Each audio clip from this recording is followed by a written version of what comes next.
Hey guys, welcome back to my channel. This week's video, I'm going to be doing a 2018 reflection / 2019 goals video. I wanted to go ahead and do this video a week ago, but I was not in a good place.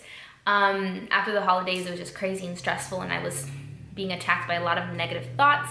But thankfully, since then, I've been able to reflect, sit down, look back on this year, and see so much more good than bad. If I would have made this video like a week ago, I think I would have told you like this was the worst year of my life and been very dramatic. But thankfully that is not the case. I sat down and I was able to reflect and pray, and God is so good because he gives you a new perspective. I want to go ahead and share with you guys what I went through this year and share with you guys all the good things that happened as well, and go ahead and share with you guys a bunch of goals that I have reflected on, written down, and am ready to go ahead and try my best to do this year. So let's go ahead and get started. So I think the biggest thing about this year that was a little tough on me was just looking back and seeing that there's so much that I wanted to do and did not do. There's just a lot of guilt, I guess, that you can say, where you look back and it's so easy to blame yourself. You're like, man, I wish I would have done this. And it's easy to fall into that belief of what did I do wrong? Why did I cause this? I could have been better. And that's not necessarily the way to look at it. I'm a kind of person that I give myself a hard time, and I don't give myself grace. So I think that was the hardest thing with reflecting on this year, is just feeling wow, why was my life on a pause? I did nothing that I wanted to do, but that wasn't really the case. When I sat down and I reflected on this year and I prayed and all these things, God was just hey, you have to give yourself grace. It's okay that this was a year of transition, and it was hard, and that's okay. And so this year was the year that I got married, and that came with a lot of change. So I moved to a new city, I got a new job, had to find a new church, had to make new friends. Just everything went from one thing to another, a different lifestyle, a different everything, and change is not easy for me. And so this year was just so crazy because it came with an overwhelming amount of things I had to just balance and attack, and it was just a lot, let me just tell you. The first half of the year, not only was I in this season of transition, but I started birth control. Birth control did not do me well. If you guys haven't seen it already, I made a video explaining the whole story, but it did not do good to me. I ended up feeling depressed and anxious. I ended up having way more panic attacks than I've ever had in my life, and it affected me mentally, and it affected my marriage. So the first half of 2018 was just already rocky because of that in itself. Then a lot of it was me struggling with a lot of negative thinking. That is something that I've struggled with for a very long time. Thankfully, it has gotten a lot better, and God is so good and gives you a different perspective. But I still did struggle a lot with negative thinking this year, and a lot of anxiety, especially social anxiety, because I was in a new city and trying to make new friends and going to a new church and all of that stuff, which was really tough on me. And I still really haven't done all the things that I wanted to because of not knowing how to balance my time now that I'm a wife and I do live in a space with my husband all the time. And so it was definitely hard for me to balance all of the things that I wanted to do with new responsibilities as a wife, with also having a limited amount of space in my house to be alone and have that alone time. So it was definitely a lot to balance, struggle, and go through, but it wasn't a bad year. I love that I can look back and say God, you're so good because you stretched me.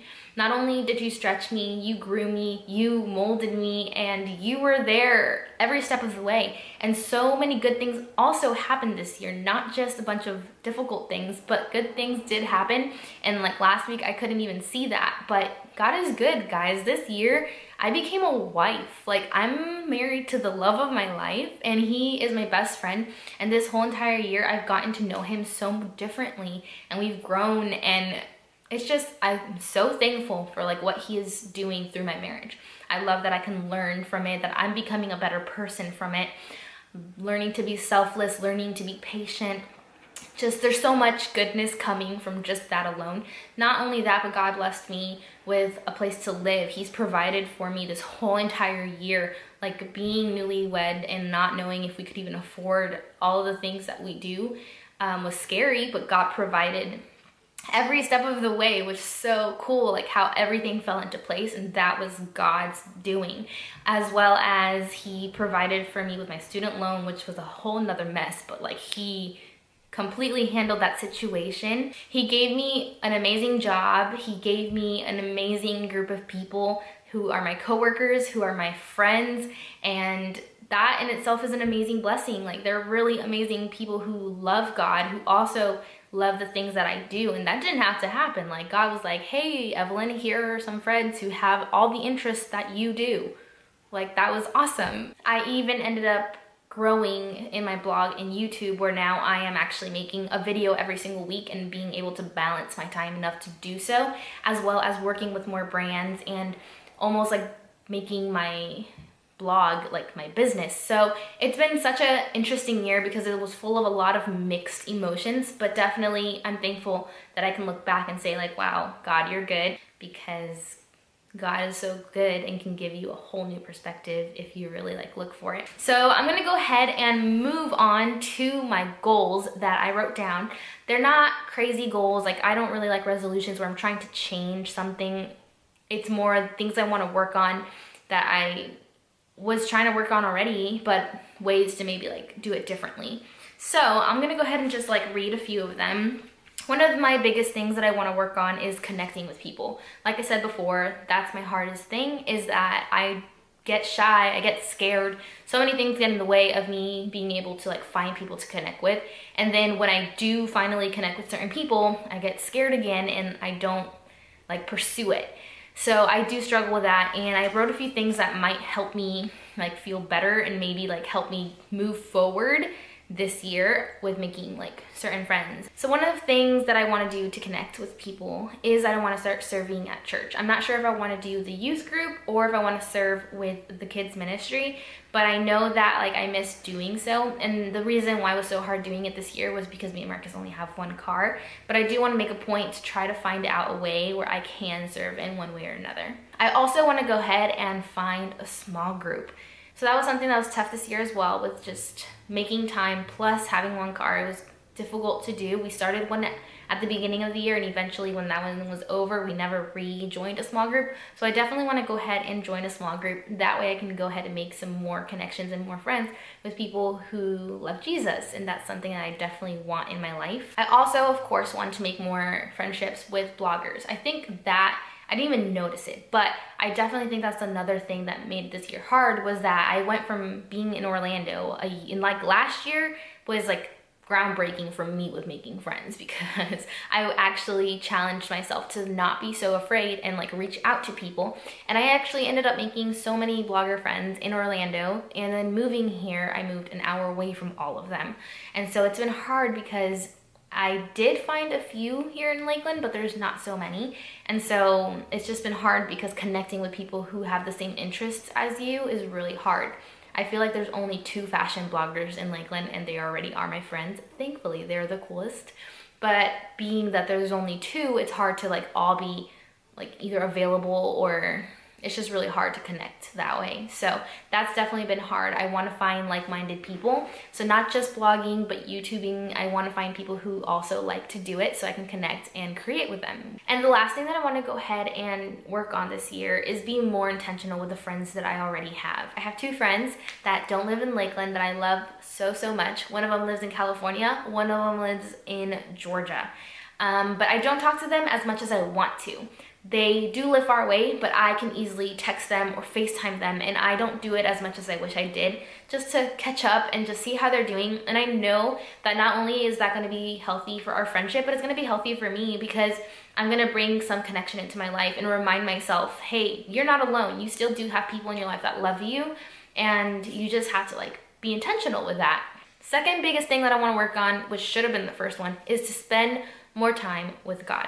Like I said before, this year was rough because being in a new home where it's like a studio and I have absolutely like no space to myself it was really hard for me to find time or a space that I was comfortable with to like worship and pray, which is something I need in my life. I need to spend time with God. I need to read the Bible. I need prayer and worship on a daily basis. And it was so hard to do that because I didn't want to like bother like my husband. I don't know, it was weird. Just like not knowing like, okay, I need my alone time, but I don't know how to do it, when to do it, and a lot of things. But this year I want to go ahead and be more intentional with that as well. Set time aside and make it happen, even if it's weird, even if it's hard. So a few things that I jotted down to help me with that is listen to sermons in the morning. Every single morning I wake up and I get ready for work. I have a good hour of like chilling, drinking my coffee, making breakfast, and getting ready. What I want to try to do is every morning that I'm getting ready, I want to listen to a sermon because I want to be able to start my day right. I want to start my day on a positive note, and I think that's going to help a lot with my like negative thinking because I'm going to align my thoughts every single morning with what God says. So I think listening to a sermon is great because I can keep going. I can do everything that I'm doing, wake up at the time that I wake up, have my breakfast, and do all these things, but also be listening to something good that's gonna help me throughout my day. Another thing is I wanna listen to worship more because this year I didn't do it as much as I used to. And so I wanna be more intentional with like, if I'm doing day-to-day things like cleaning the house, I wanna be listening to worship. Or if I'm in the car driving alone, I wanna put on some worship. And just be more intentional with that because that also is a way that I am able to realign my thoughts and just get into like a state of worship, and that's gonna help my day-to-day life as well. Of course, I wanna pray more and I want to reflect more. So I want to be more intentional with, on a weekly basis, sitting down and not only praying, but reflecting. I feel like this is my favorite thing about the year. With a new year, people are reflecting. But I don't think that it has to be the only time that we do it. I feel like reflecting is so important. If I have these goals, I want to be able to reflect in maybe a month and see, have I been doing it? And if not, what can I change to help me do the goals that I want to accomplish? So I want to reflect more. I want to sit down and just say like, what am I feeling? Why am I feeling these things? And what do I want out of my life? And how can I get there? And I want to do that on a regular basis so I can make sure that I am accomplishing what I want to accomplish. Because if not, you can easily get into the routine and you don't do the things that you know you should be doing or want to be doing. I also want to go ahead and be more intentional with reading my Bible. I want to be able to do it. Honestly, I know that this isn't as much as I want to, but I want to start with once a week and then get more from there. If I can do it a lot more, that's what my goal would be. But I want to start small and just make sure that I'm doing it at least once a week. But I also want to make it a part of my nightly routine eventually. I want to stop using my phone after 10 o'clock at night every single night. I just don't want to touch my phone anymore. And I usually fall asleep around midnight naturally. That's just usually how my body works. And I have 2 good hours right there. And I don't want to be on my phone anymore because that is a waste of time of just scrolling through your Instagram or doing something that doesn't even matter, just wasting time. And instead, I want to eventually just take those 2 hours and get myself ready for bed and also pray and read my Bible and eventually make that like my daily routine. And lastly, I have a few goals with my YouTube / my blog. One of the things that I want to start doing is replying to all of the comments on my YouTube at least once a week. Just sit down and interact with you guys because I feel like on this platform especially, I feel like I don't really have a conversation with you guys. It's just like me making videos, but I want to create friendship with you guys. That's what the point of me making these videos is, that I want to connect with you. And so I'm gonna make that an intentional decision that I'm gonna sit down every single week and respond to all the comments, and as well as just commenting on people's videos that I'm enjoying and watching, because that's like sharing love, and that's me trying my best to make connections and connect with you guys. The second thing that I wrote down is that I want to focus more on my quality and not quantity, especially on Instagram. Right now, I make it a goal to like post daily, but I think it's more important to focus on what I'm saying and not necessarily just that I'm posting every day. I want to be more intentional and sit down and be like, what is it that I want to share with people, and what can I do to make an impact in people's life, and not just like I'm posting daily. And my goal for this year is hopefully make it to 15,000 on Instagram. I know that numbers don't matter, but in the marketing world, it does, because I eventually do want to make blogging my income, my job, so I can share and do what I love for a living. It'd be awesome. So this year I want to make 15,000 followers on Instagram so I can grow it a little bit more and make it more into a business and not just like a hobby. So that was it for this video. I hope that you guys enjoyed it. If you did, don't forget to give this video a thumbs up. Hopefully it made some sort of sense. I know my thoughts are everywhere, but yeah, I would love to know what your goals are and what you guys have reflected on. Go ahead and leave a comment below. I would love to chat. Don't forget to subscribe for weekly videos, and I guess I will see you guys on the next one. Bye!